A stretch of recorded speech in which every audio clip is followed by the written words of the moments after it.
Angeles to visit some friends. Ryan's been a huge trooper driving us through all this crazy California traffic and desert. How's the driving?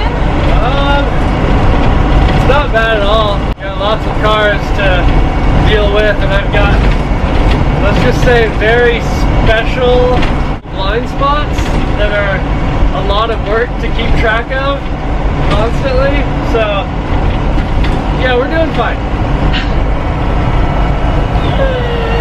Okay, vote of confidence right there. Alright, here we go.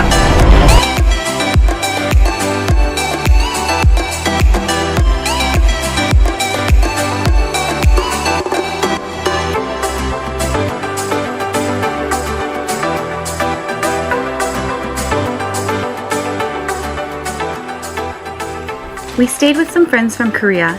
Maybe you remember them?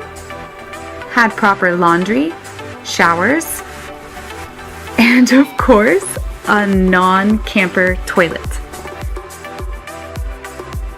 We had an awesome 2 full days off the bus.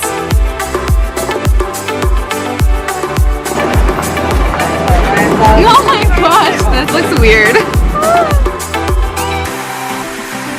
But we normally don't stay in big cities. This is our home here. Okay, usually not here either. More like here. Here. And here. Camping for free mostly. When we first started talking about moving onto a bus, a lot of people started asking us about, where are you gonna stay? Aren't you just gonna do campsites or KOAs or national parks? And to be honest, if we had been doing that this whole time, our cost probably would have doubled. There are a lot of options for people who are in RVs or to cargo vans and sprinter vans and things like that. It's all kind of the same community of people who are trying to find ways to enjoy their hobby, move around the country, see lots of things, but not spend an arm and a leg on just where to park. So we thought that we would share some of our resources and some ideas, and also where we've stayed personally. There are lots of free/cheap places to stay. So we're gonna first jump into some that are typically free. The freest Of the free. So about the most consistently free place you can stay would be a Walmart, Lowe's, Home Depot. Box stores are really good. They're good options if you're running out of ideas or locations that you actually can stay in. Or if you roll into a city real late at night. We haven't personally used this option yet. Last minute resort. Is it camping? Is it not? It's not camping, but you can sleep in your car in a Walmart. But you can do it. The next one I think that's really interesting that I didn't really know about were casinos. And a lot of their parking spaces are secured, so it's pretty safe. Just talk to the security guards. One really strange one we found was airports. And even one in Albuquerque, we came up thinking we were going to pay $2 or $3 to stay the night, and they said, oh, you can't stay in your car here. We do have a designated empty lot you could just pull into, completely free, but it's not secure. This was kind of on the same page for us as like camping in a Walmart parking lot, but the one that we stayed out in Albuquerque, we had a view of the sunset going down over the volcanoes and the lights in the city, and there were airplanes flying over us the whole night long. Check to make sure the airports allow it. Some of them do, and some of them don't.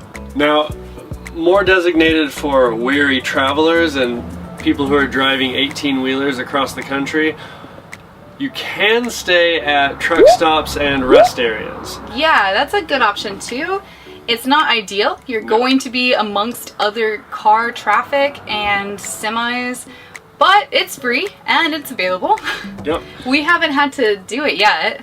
It just ends up being kind of loud, kind of noisy. We're happy to have not done that, but kind of like Walmarts and Lowe's, it's nice to have as an option, especially if you're pushing through an area and not planning to stop. You just stop at the next rest stop and you're fine. Yeah, a lot of people thought that we would be doing that more often than we are. Actually, we've been staying on BLM land mostly. BLM land means Bureau of Land Management, and a lot of those areas have camping for tents, RVs, vans, and it's free. There are a few that you can run into that you have to pay for, but they're really uncommon. But it's a big public space and you can use it how you want. That's been my favorite so far. Kind of a brother to those options is US Army Corps of Engineer land. Now a lot of those end up being more kind of built up. The nice thing about Army Corps of Engineer land is that all of the ones we've been to so far recognize your National Parks Pass. So us having a National Parks Pass means we get instantly 50% off on Army Corps of Engineer, US Forestry Service land. A lot of different bureaus respect that pass. So that ends up being super cheap. Another one that we've located online are the forestry services. A lot of forests around the states do have free camp spots. Unfortunately for us, there were a lot of fires when we pulled in, and even if the area we wanted to stay at wasn't currently on fire, if there was a fire risk or a high fire danger level, then they closed it off for us and we couldn't stay there. It's a place we're probably going to stay at a lot. It's just that while we were crossing Arizona, the fire danger was so high that they had shut down, really shut down anything. Probably the last place we want to stay and kind of a last resort. People have a lot better luck with it than we do, especially people who build stealth vans, but staying on just a residential street. Yeah, there's the residential areas and there's also just out in the middle of nowhere on the side of the road. When we had a smaller car and we did a lot of this sort of thing, it was easier to get away with. But we're in a big bus now, so we're a little bit more noticeable and kind of in the way. We're not really inconspicuous. No, we're basically the same thing as an RV. We were really lucky here in LA to have friends that live here, and their parents just let us park our bus inside their gated community. That is just not gonna happen though.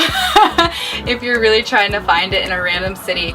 A lot of Walmarts in bigger cities also don't allow you to stay overnight. Yeah, especially in California. Because you might get a knock on your door in the middle of the night, or you might get a fine. So, and that's, you know, the whole point of this is so it can be free. Yeah, we're not trying to do this illegally and seeing what we can get away with. We just want to see as much as we can without spending an arm and a leg. Now, if you or someone you know is choosing to be semi-homeless like we are, there are a ton of websites. I mean, technically we're homeless. But there are a ton of websites and resources. We'll link all of those on our website. We're going to do a big blog post that has all of those. Especially because a lot of times you have to use 2 or 3 different websites in tandem to figure out where you're going to stay.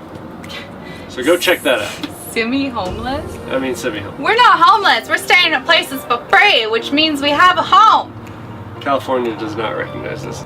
Do you look at an RVer and say they look homeless, or do you just look at us and say we look homeless? It's a good question. Let us know in the comments below if you think we're homeless or not homeless. Like and subscribe. Like and subscribe. We'll be here as often as we can because sometimes we're just having fun and not making videos. Sorry, guys. That's true. And scene. And scene.